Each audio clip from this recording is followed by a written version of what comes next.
যারা এই সিস্টেমগুলোকে ধ্বংস করে দিয়েছে সেই মানুষগুলোর বিরুদ্ধে লড়ে গেল, গণ অভ্যুত্থানের পরে এই মানুষগুলো আবার প্রতারণার শিকার হলো।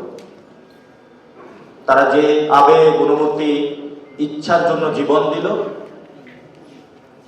যে সবজি বিক্রেতা নিজের সবজি দোকান রেখে হলো এই গণ আন্দোলনে নেমে এসেছিল, গণ অভ্যুত্থানে বিপ্লবে নেমে এসেছিল, যে মা তার বাচ্চাকে বাসা রেখে নেমে এসেছিল, তার মধ্যে তো একটা আকাঙ্ক্ষা ছিল বাংলাদেশ রাষ্ট্রটা আমি এভাবে গঠন করতে চাই। কারণ আমাদের ঢাকা বিশ্ববিদ্যালয়ের মহসিন হল, স্টুডেন্টরা দাবি তুলতেছে এই হল পুনর্গঠন করা প্রয়োজন।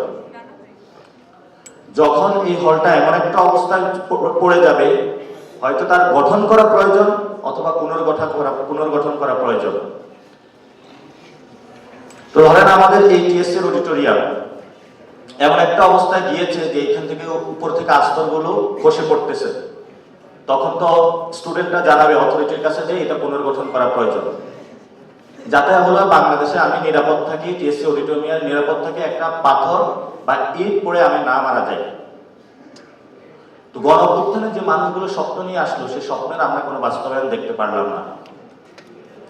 কারণ গণ অভ্যুত্থানের পরে যেই অথরিটির জায়গা ছিল, যে পাওয়ারের জায়গা দিয়ে রিকনস্ট্রাকশনটা করা হয়, সেই পাওয়ার স্ট্রাকচারটা চলে গেল বার্গেনিং জায়গায়।